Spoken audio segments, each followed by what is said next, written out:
강은미 국회의원과 이은주 국회의원의 기자회견문 납북 순으로 진행하도록 하겠습니다.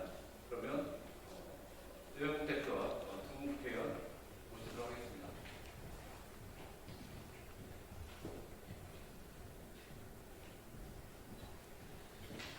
네, 정의당 대표 여현입니다. 일하다 죽지 않을 건지를 확보하기 위해서 수십 년간 노력을 해왔습니다. 정의당이 다른 것은 못해도 현장에서 일하다 죽지 않는 일터를 만들기 위한 것만큼은 반드시 이루어내겠다는 그런 마음으로 계속 활동을 하고 있습니다. 8월 23일로 종료되는 중대재해법 시행령 제정안에 대한 내용에 대해서 오늘 정의당이 이 내용만큼은 반드시 반영해라는 내용을 담아서 기자회견을 하게 되었고, 저도 당대표로서 준비된 모두 발언을 말씀드리고 있습니다. 노동부가 노동자를 죽이고 있습니다. 지난 월요일 인천 부평 건설 현장에서 타워 크레인을 설치하는 30대 노동자가 떨어져 죽었습니다. 고용노동부가 타워 크레인 설치 해체 현장 감독관을 시공사 자율감시로 전환한 것이 문제였습니다. 노동부가 타워 크레인 설치 해체 작업 현장에 감독관을 투입하던 2018년 한 해 동안에는 사망 사고가 없었지만 이를 시공사 자율감시로 전환하면서 사망 사고가 증가하고 있습니다. 사실상 노동부가 죽인 것입니다. 먹고 살려고 간 일터에서 죽고 싶지 않다는 노동자들의 절박한 부수에도 불구하고 산업안전보건법 개정부터 중대재해처벌법 제정과 그 시행령을 논의하는 지금까지 참으로 무참한 시간이 흐르고 있습니다. 문재인 대통령은 취임 이후 국무회의, 수석회의, 신년사와 노동절 메시지, 정부 행사 등에서 산업재해와 노동자 안전 문제와 관련된 언급을 24차례 했습니다.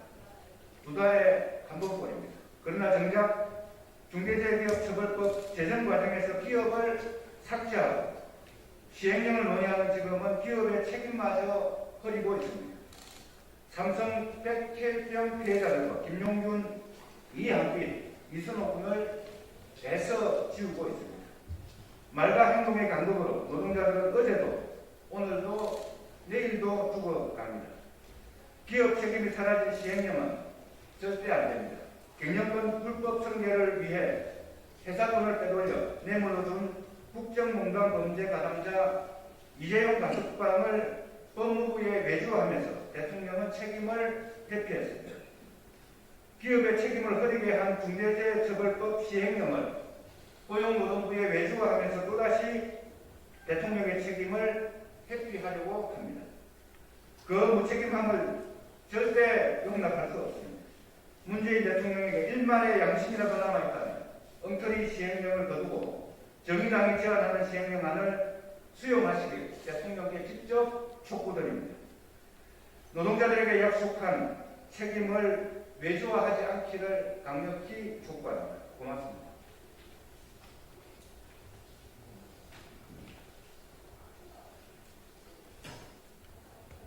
네, 중대재해처벌 등에 관한 법률 시행령 제정안에 대한 정의당 입장.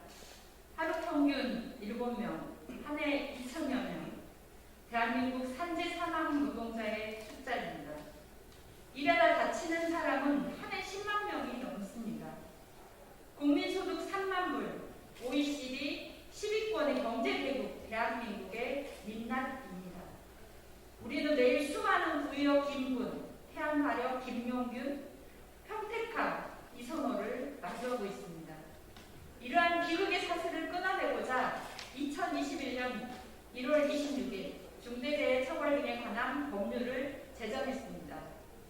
법 제정 과정에서 기업 측의 격렬한 저항으로 크게 훼손된 법안이지만 시민들의 압도적인 지지로 그나마 통과될 수 있었습니다. 그러나 지난 7월 9일 법 제정 후속 조치로 문재인 정부가 입법 예고한 중대재해처벌법 시행령은 그동안의 퇴행도 모자라 법을 기어코 누더기로 만들겠다는 선언과 다르지 않았습니다. 노동자들이 요구해왔던 2인 1조 작업, 가로사 강제와 하도급 노동자를 위한 최소한의 조치는 사라졌고 위험의 외주화에 이어 안전점검의 외주화마저 가능해졌습니다. 게다가 직업병의 범위, 중대시민재해가 적용되는 공중이용시설 등을 지나치게 왜곡하거나 심하게 축소했습니다. 모법을 보완해야 할 시행령이 오히려 법의 취지를 훼손하는 폐류를 저지르게 된 셈입니다. 정의당은 정부의 시행령 제정안을 강력 비판하며 다음과 같은 요구를 반영해 현재의 제정안을 전면 수정할 것을 촉구합니다. 첫째, 법령에 따른 의무이행 점검 민간위탁 조항을 삭제해야 한다. 시행령 제5조 중대산업재해 관련 관계법에 따른 의무이행에 필요한 관리상의 조치 제2항 1호의 내용에 따르면 안전보건 관계 법령에 따른 의무이행에 관한 점검을 위탁할 수 있게 되어 있습니다. 이렇게 되면 경영 책임자들은 의무이행에 관한 점검을 대부분 위탁을 하게 될 것이고 문제 발생 시 그 점검 의무의 책임은 위탁업체에 전가될 것입니다. 위탁이 가능한 구조에서는 점검 결과가 왜곡, 조작되거나 부실한 점검이 이루어지더라도 그에 대한 처벌은 중대재해기업처벌법 처벌의 대상이 아니게 됩니다. 위탁업체에 맡기면 이행 점검의 면제부가 주어지는데 어느 경영 책임자가 이를 마다하겠습니까? 이러한 독소조항은 중대시민재해를 다룬 11조 2항 1호와 13조 2항 1호에서도 동일하게 반복됩니다.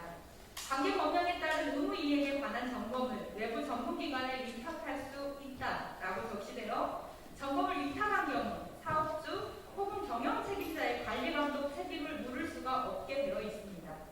점검의 외주화를 통해 빠져나갈 길을 열어둔 위탁조항은 삭제돼야 합니다.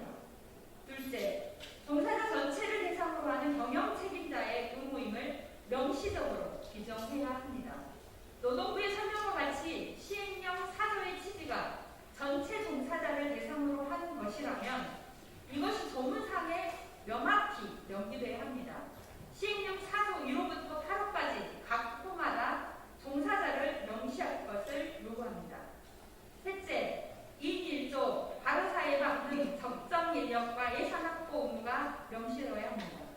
법 4조 1항은 재해방에 필요한 인력 및 예산 등 안전보호 관리체계 구축 및 그 이행에 관한 조치를 규정하고 있습니다.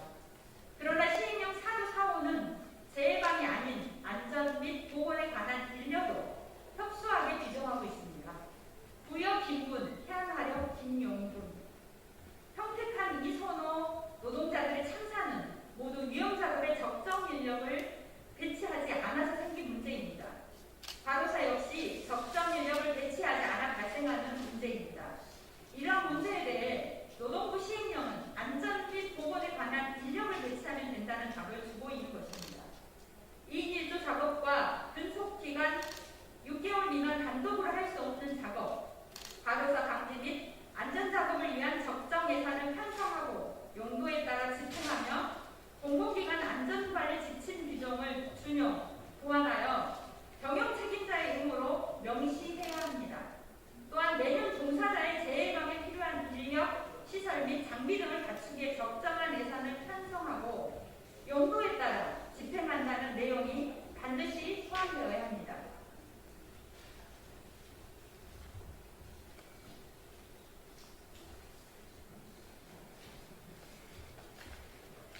넷째, 도급, 용역, 위탁 노동자의 재해 예방을 위해 적정 비용, 인력, 수행 기간이 보장되어야 합니다.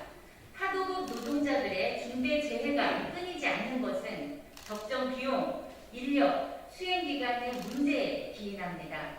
적정한 비용을 지급하지 않으니 단가를 맞추기 위해 인력을 축소하고 무리하게 수행 기간을 줄여 사고가 발생하는 겁니다. 시행령 4조 8호의 내용을 보면 하도급 노동자의 안전을 위한 규정으로 적정한 안전 및 보건관리 비용과 수행 기간을 명시했는데 이는 안전보건관리 비용으로 한정됩니다. 중대재해 예방을 위한 하도급에 대한 적정 비용 지급, 인력 배치, 적정 수행 기간 등 핵심 대책이 제외된 것이어서 문제가 심각합니다. 하도급 노동자 안전을 실질적으로 보장하기 위해 적정 비용, 인력, 수행기간 보장이 명시돼야 합니다. 다섯째, 직업성 질병의 범위를 근로기준법, 산재보험법상의 산재보험법상의 직업성 질병으로 확대해야 합니다. 시행령 제2조 별표 1의 직업성 질병의 범위는 급성 중독성 질병 24개로 제한됐습니다. 시행령으로 제시된 24개 급성 중독성 질병이 1년 내에 3명 이상 발생한 경우는 최근 10년간 없으며 사실상 법 조항을 시행령으로 무력화시킨 것과 다름없습니다. 시행령에 따르면 장시간 노동으로 인한 내심혈관계 질환의 경우 사망은 법 적용되지만 식물인간 등 장기 치료자의 경우 24개의 질병 범위에 들지 않아 적용되지 않게 됩니다. 직업병에 의해 평생 치료를 받아야 하거나 장애가 생긴 경우에도 24개 범위에 들지 않으면 적용이 되지 않는 것입니다. 동일한 유해 요인으로 인한 1년 이내 3명 이상 발생은 그 자체로 직업성 질병과 관련된 법령 위반 등 기업의 조직적, 구조적 문제에서 비롯된 중대재해입니다. 직업성 질병의 발생 자체로 처벌하는 것이 아니라 법령 위반 등 경영 책임자의 의무 위반이 있을 때 처벌하는 것이므로 직업성 질병의 범위를 제한할 것이 아니라 근로기준법, 산재보험법상의 직업성 질병으로 범위를 확대해 기업의 예방 의무 준수를 강제하도록 해야 합니다. 여섯째, 중대시민재해 공중이용시설 범위를 확대해야 합니다. 중대시민재해 적용 대상에 광주 철거 건물 붕괴 참사도 빠졌고 입법 발의안에 있었던 판교 붕괴 사고와 같은 공연, 강연도 제외됐습니다. 법에서는 모든 공중이용시설을 열거할 수 없어 시행령에서 정하도록 포괄적으로 위임했으나 노동부가 시행령을 만들면서 근거와 기준 없이 적용 대상을 축소한 결과입니다. 시행령 3조 4항의 공공이용시설의 범위를 확대하고 건설산업기본법 제2조의 건설공사 건축물관리법 제2조의 건축물관리에 따른 공사 현장 및 인접 장소, 실외에서 진행되는 공연, 강연, 교육 등이 진행되는 인접 장소를 추가할 것을 요구합니다. 일곱째, 원료 제조 물질에 대한 전면 적용, 소상공인 의무 부담 제외는 삭제돼야 합니다. 중대재해처벌법은 원료 제조물의 범위를 규정하지 않고 있으며 경영 책임자의 의무를 시행령에 위임하지 않고 있습니다. 원료 제조물로 인한 다양한 시민 피해가 발생하고 있고 가습기 살균제 참사처럼 그 피해의 범위와 정도가 심각하기 때문입니다. 그러나 이번 시행령에서는 원료 제조물질의 범위를 극히 일부로 제한하고 있습니다. 또한 소상공인에 해당하는 사업주와 경영 책임자에게는 일부 조항을 적용하지 않고 있어 부실한 안전관리에 빌미를 주고 있습니다.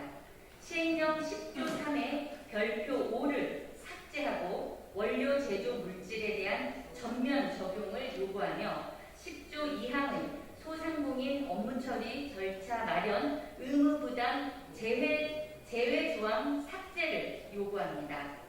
정의당은 이 밖에도 중대산업재해와 시민재해 예방을 위한 활동에 노동자와 시민의 참여를 실질적으로 보장하고 경영 책임자의 안전교육 강화, 실효성 있는 공표 제도를 위한 시행령 개정 요구 등 부실한 노동부의 시행령을 법 취지에 맞게 전면 개정할 것을 요구합니다. 정의당은 이러한 요구가 관철되도록 노동, 시민, 사회단체, 중대산업재해, 중대시민재해 당사자 및 유가족들과 함께 연대에 싸워 나갈 것입니다. 2021년 8월 11일 정의당